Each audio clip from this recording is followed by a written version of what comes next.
back to my channel. I'm Elizabeth and this is Reading Riley. Today we are going to discuss some of my favorite thrillers that I have read this year. I just started getting into thrillers this year, so I've read, well, I can tell you how many I've read this year. Let's see. A little handy dandy notebook. 36. I read 36 mysteries or thrillers this year, and so I just picked out a few of my favorites and I want to discuss them and recommend them to you. We're gonna get started. Number one, The Death of Mrs. Westaway by Ruth Ware. I think this is my favorite Ruth Ware. I've read all her books and she's my queen and I love her so much. This book is set in Brighton, England, and we're following Harriet, who goes by Hal, and she is a tarot reader. She reads tarot down by the pier, and she's a cynic, so she doesn't necessarily believe what she's saying is true, but she's got to make a living, right? So she reads people. She reads their mannerisms, she looks for clues, and she makes her money that way. So she's in a bad position. She's got people hunting her down looking for money. She's on her last straw. She really doesn't know what to do. So she's in this predicament where she needs money to get caught up in a bad way. Then she gets a call from a lawyer or a solicitor, and he tells her that her grandmother has died and she has this inheritance coming to her. And she knows that her grandmother died a long time ago and this isn't about her, but she's thinking, okay, I can use my skills to finagle my way into this inheritance one way or the other. She knows it's not necessarily moral and she battles with that within herself, but she's so desperate and in this place of need that she decides she's going to go ahead and go through with it anyway. And she arrives at this Gothic mansion and she meets the family, and this whole web of lies unravels. That's pretty much all I can tell you, but I highly recommend this. It's very atmospheric and it's Ruth Ware, who's amazing. If you liked Mexican Gothic, this is kind of similar with the atmosphere. This one's better. Mexican Gothic was good too, but that's not on this list. Next up we have The Night Swim by Megan Goldin. This might be the newest one. Yeah, I think this is a 2020 release. I want to say it is anyway. But, ooh. August 2020, book of the month. Well, that's nice, isn't it? I like the whole vibe of this cover too. Yeah.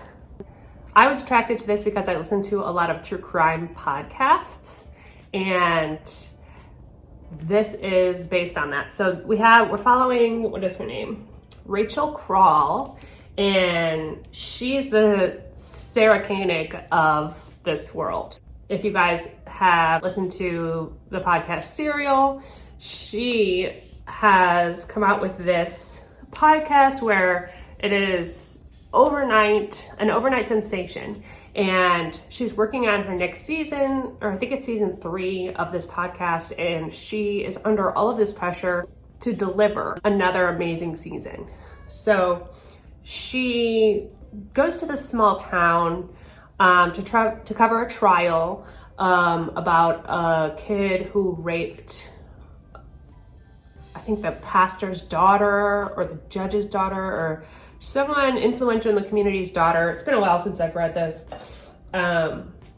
So she goes to cover this trial, and along the way she starts getting letters from this anonymous girl. I think it was a girl. This girl's sister died in this town 25 years ago, and it was this tragic drowning, and the girl who sends the letters, though, is convinced that this was not an accident at all. And so Rachel starts to get caught up in this secondary plot where she is meeting the people in this town and then finding these connections from the past and the present all along the way, trying to solve this mystery. The audiobook for this is incredible, so I highly recommend that. The way it's written is in the perspective of Rachel as well as the perspective of her actual podcast. So you get to find her discovering what she figures out and how she gets there, and then how she publishes it on her podcast. And the audiobook actually has like the background music and the intro, and really actually sounds like a real podcast. So I really enjoyed this. If you're into murder podcasts or true crime podcasts and you're trying to delve into a thriller for the first time, this would be a really good initial book to kind of get you started into a thriller novel. So yeah, check this one out. Okay, next, another Ruth Ware. You thought I was just gonna give you one Ruth Ware? No. Okay, so this is Ruth's newest. This is kind of your classic murder mystery format. So you have, I believe, 8 people who all work together for this company called Snoop.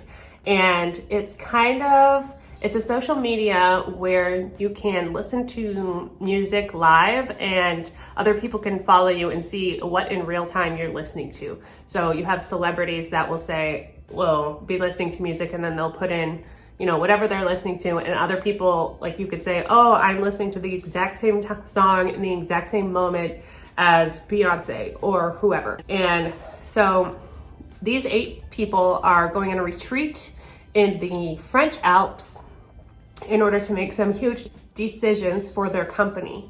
And when they get there, they are greeted by a chef and a housekeeper. They are the only 2 people in the story who are outside of this circle. Then there is a huge avalanche, which completely cuts them off from society and leaves them stranded. But they find out that one person never made it back when they had the avalanche, and is assumed that that person had an accident, but they're trying to ask for help, but they can't get connected to anyone, and they're losing power, and it's just scary all around. But then people start to disappear one by one. Dun, dun, dun. And they discover there's a murderer in their midst. Uh-oh.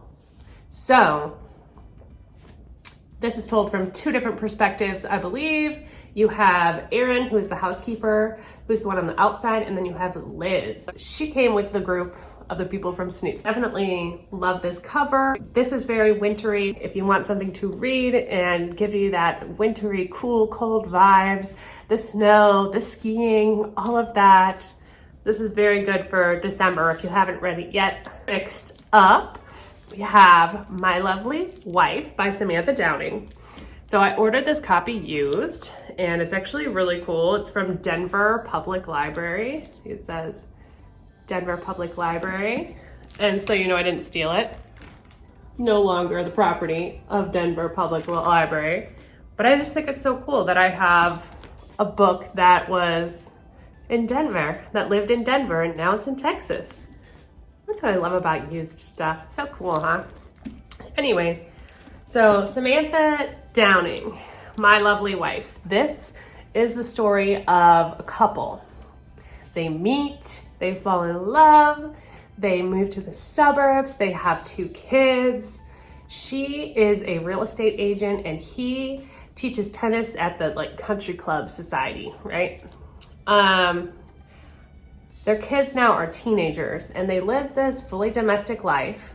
And one night they start talking about murder and how interesting it might be. And this just brings them all the excitement back into their marriage, and it becomes their kind of dirty little secret. Then they decide to go on a murderous rampage.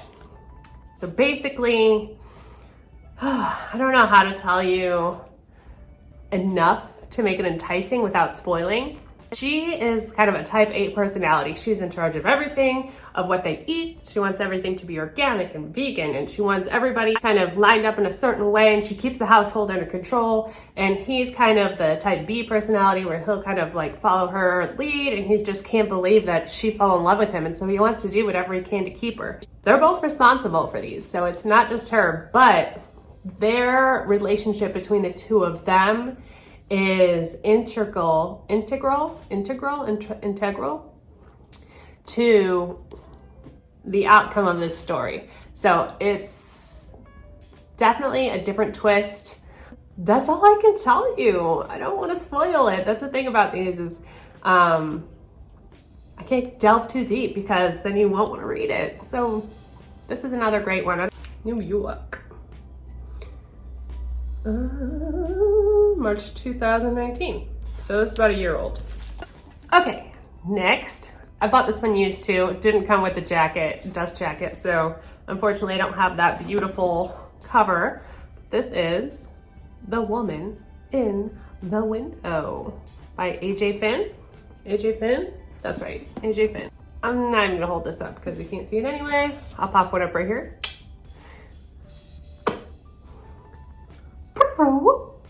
What kind of magical sound can I make? We're following Anna Fox, and she lives in New York. She is agoraphobic. She cannot leave her house. She has extreme panic, and so she kind of is stuck in her house, and she's dealing with some things that happened in her past. She's separated from her husband and daughter. She drinks a lot. She takes a bunch of pills. She's already dealing with some mental health issues, and she is not following her prescription, and she's kind of getting lost in her own thoughts, in her own world. She spends her time drinking Merlot, watching old film noir and old classic movies, and she spies on her neighbors because it gives her something to do. She has nothing else to do. So this family moves in across the street, the Russells, and she witnesses what she thinks is a murder. She is trying to discover what actually happened, and this whole time we don't know if we can trust her or not. She makes friends with the son from across the street, Ethan, I think is his name. This thread starts to unravel, and we start to see that things aren't what we thought they were.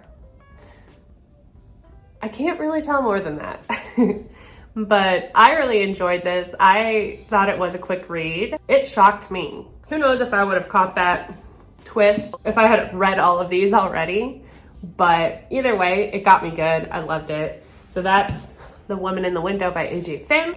Next, I have Behind Her Eyes by Sarah Pinborough. This one of all the books I'm going to show you today has the most dramatic twist and the most dramatic ending of all of them.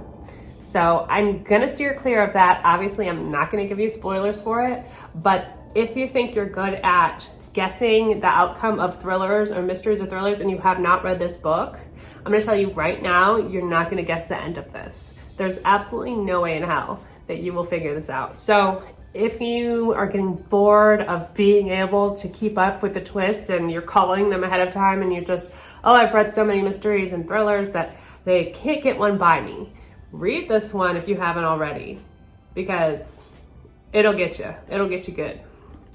So in this book, Behind Her Eyes, we are following Louise, who is a single mom. She's kind of stuck in a rut. She's a secretary, and she's just kind of having a hard time. And one night she decides she's gonna go out and hit the town, and she meets this guy, and sparks fly, and she's hopeful that, you know, maybe her life is gonna change a little bit, and she's very excited for this guy, right? And they kiss, and then he leaves, and she goes to work the next morning, and lo and behold, this man, David, is her new boss. So he decides that they had made a mistake and, you know, they shouldn't have done that.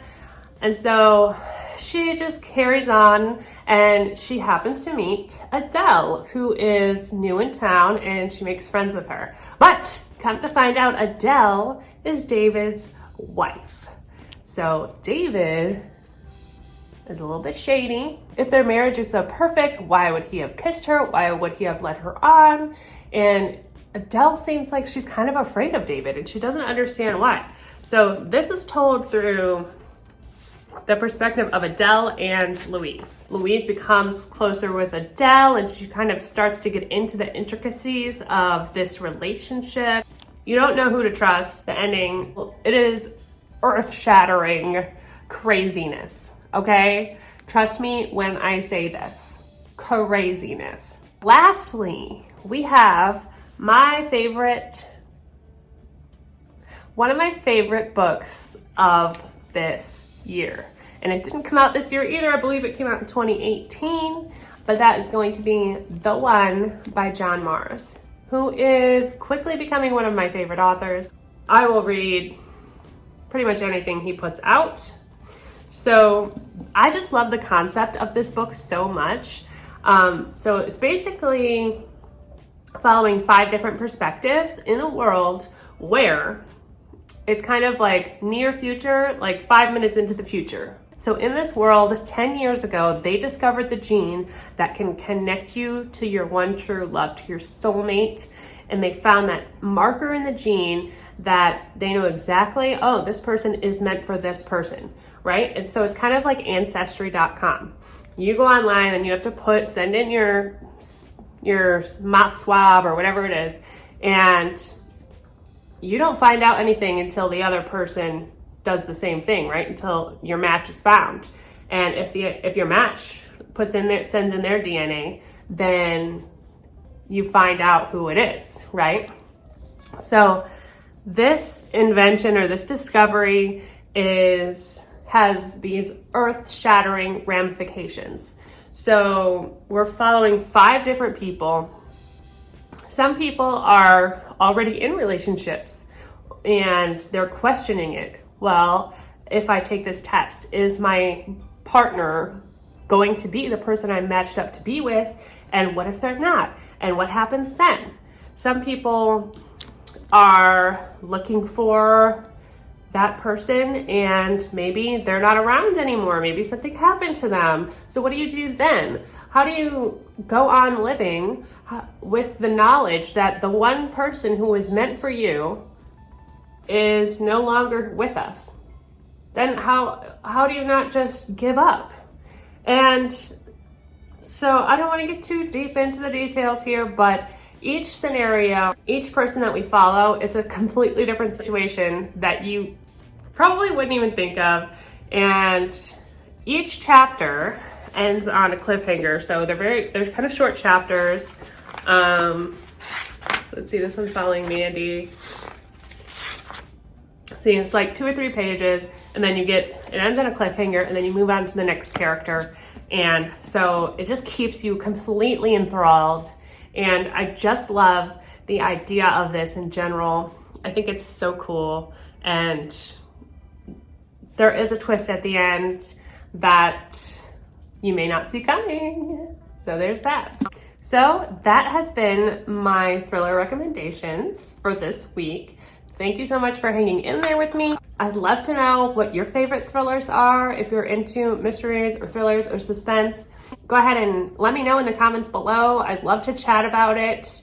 And if you haven't, please subscribe. If you hit the subscribe button, you'll see a little bell there. And if you tap that, it'll notify you when I release another video, which will be Wednesday, possibly some in between. I may end up posting more frequently, just depending on my schedule and if I have time and all of that. But I do want to post more content and I have tons of ideas. Also, if you have any other bookish ideas that you want to hear, feel free to write in the comments below. And thank you guys so much for hanging in there. Have an awesome day and have a great holiday.